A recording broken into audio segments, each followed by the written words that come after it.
Welcome and welcome back. Love or Obsession, a true crime podcast. Before getting into the story, you guys, I just want to say, how is everyone? How are you guys doing? How are you guys feeling? Um, it's a lot going on in the world today. I used to always, before in my earlier episodes, talk about like current events and things that's going on in the world and other podcasts that I enjoy listening to, which I haven't listened to a podcast in a very long time, you guys. Like, I used to even listen to my own. I barely even listen to my own now. But yeah, I stopped listening to certain podcasts. Y'all know the story behind that. I just don't like people that, serve as wolves in sheep's clothing. A lot of people carry attitudes about themselves or whatever, like they just the sun and the moon, baby.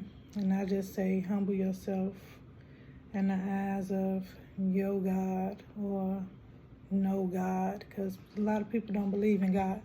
But yeah, you guys, I was just saying how y'all feel, trying to see what's up with y'all, catch a vibe. Me, myself, I've been feeling, I told y'all I've been feeling so emotional, like everything been bringing tears to my eyes, crying every day, bad juju, not just in, certain places. It's some bad juju in the world, in the air, you guys. It ain't just the COVID in the air, it's some bad juju in the air.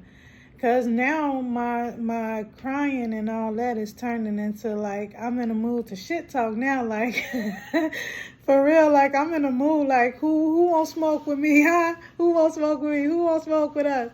Who won't smoke with us? Hey, who won't? But yeah, though, like, I'm in that mood, like, and I'm feeling aggressive, in a real aggressive mood. What did she say? What's that? Damn, y'all, I just heard it. She say, grimy ass mood. I'm in a grimy ass. I can't even think. But yeah.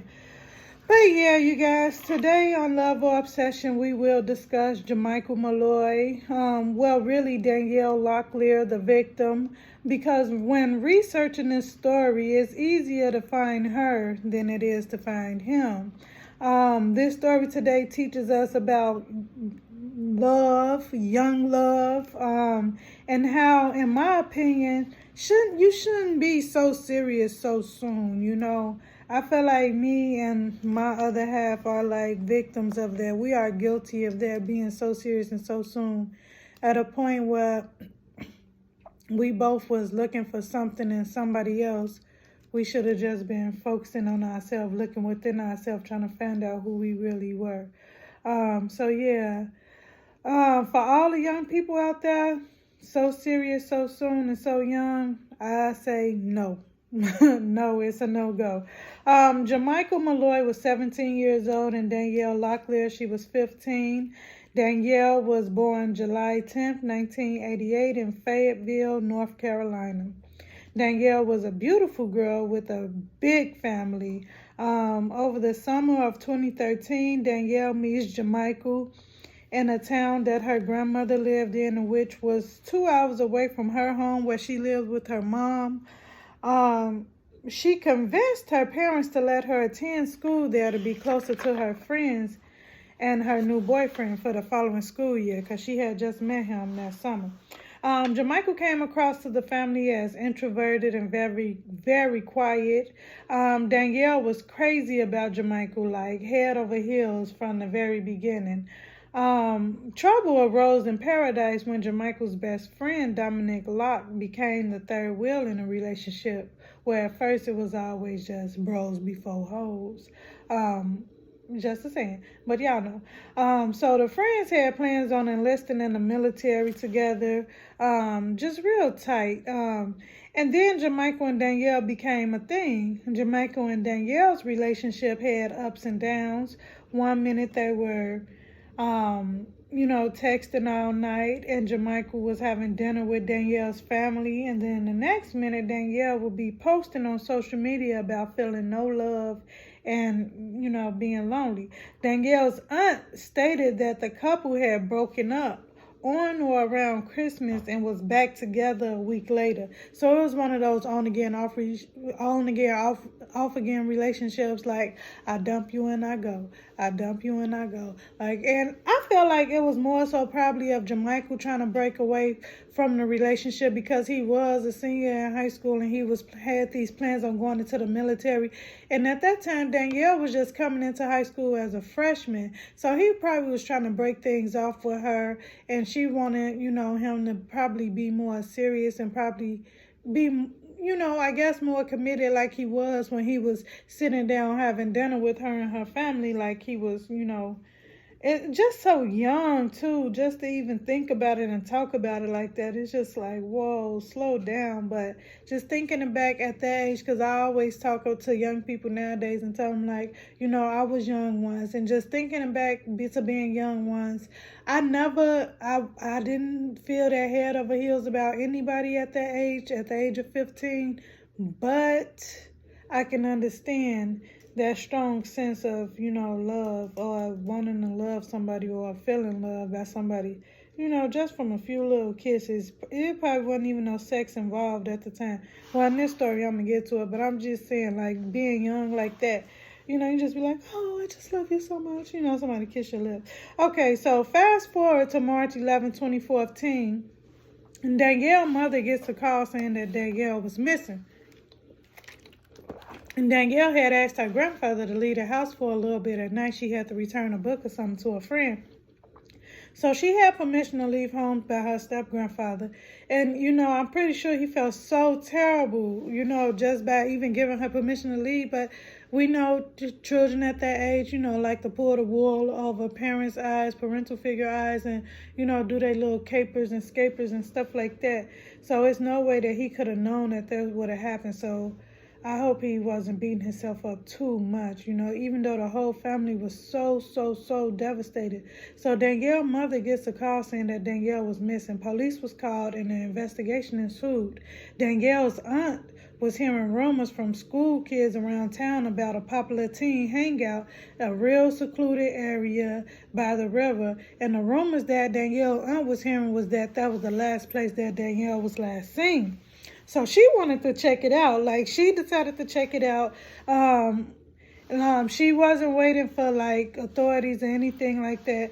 And, like most secluded places, the day and night looks totally different, where daytime, wooded area, brushes, nighttime look like something from a horror movie. That's what they described the scene as. At nighttime, it looked like something that horror movies are made of. So Danielle's aunt was thinking, like, why would Danielle want to be in such an area at night? Like, she willingly walked into an area like that. Like, someone had to, like, was she forced? Did she, like, what was going on? It was a big question mark. Why would Danielle want to do this? An instant light bulb would pop into my mind is like, she was probably linking up with her boyfriend, but of course the family wasn't thinking anything sinister or bad about the boyfriend at this time. Okay, so because Danielle went missing when she left home at night. She went missing when she left home at night. So her aunt was thinking, like, why was she going such a scary place at night, Something extremely spooky about the scene was, upon closer inspection, the word help was carved in the dirt, and one of Danielle's socks were found at the scene. Also down by the river.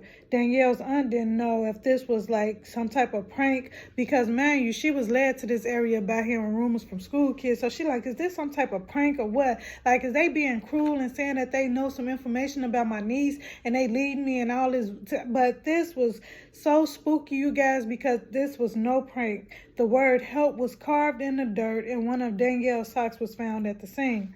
And so those were the only clues. And days passed, weeks passed, and at every search party, suspicious eyes were cast in all directions. Like, everybody was a suspect. Even Jermichael, the boyfriend, he was at every search party, at every search, every balloon release. Danielle's mom cried on this young boy's shoulder. Danielle's body was found by an off-duty police officer driving by a creek 23 days after her disappearance. And I know I just kind of crammed all that together, but it seemed like that's just how quickly things started to go. Like every day they searching for her. 23 days later, her body is found by an off-duty police officer. Her mother was crying on her boyfriend's shoulder, and in the meantime, in between time, they looking for her. That he presumed to be worried, they was all just like, let's find her, let's get her home, because at the time, she was just missing. But now her body was found. Well, a body was found, and it turned out to be Danielle's, okay? She had cinder blocks tied to her feet and around her waist with a sock stuffed in her mouth. She died by asphyxia. And what was extra sad was that Danielle was a very beautiful girl. All the women in her family, gorgeous. Like, I will link all the research in the show notes, and you can see like a YouTube video, because it was a Crime Daily episode about this story. And all the women in Danielle's family, gorgeous. I'm like, is y'all some witches? Because y'all like witchly beautiful. But no.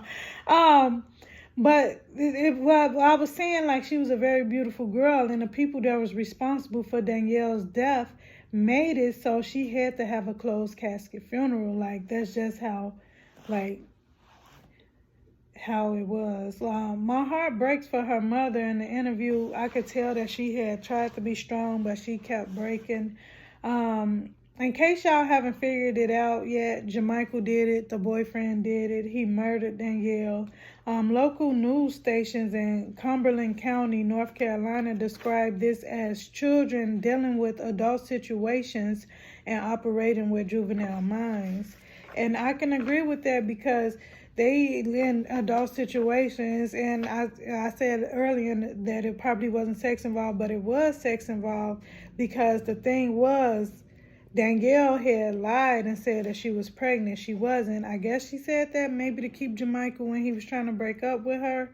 But his juvenile mind didn't know how to process this adult information in this adult situation, and he turned to murder. And another sad thing is that he was so like unsympathetic. Like, I don't know if it hadn't processed in his mind what he had done. Like, he murdered his girlfriend, and the only thing that seemed to break his heart was his future being taken away, like not being able to enlist in the military.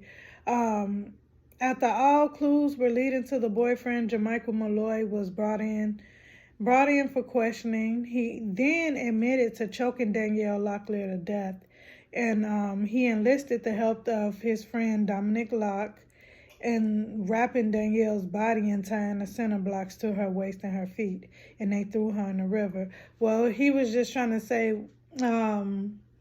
Jermichael was saying that his friend Dominic Locke didn't have anything to do with the murder or throwing Danielle's body in the river. He just basically was an accessory because he was there. He knew about it, and he helped move her body from the wooded area into Jermichael's car. So let me see. And this all occurred, like I said, I spilled the beans earlier. This all occurred because the couple was breaking up, probably because Jermichael was a senior about to graduate and go into the military service, and Danielle lied about being pregnant, and Jermichael panicked, quote unquote panicked. It's considered a crime of passion, and he killed her. So all sources will be linked in the show notes if you guys want to find out anything else that I may have missed in the story.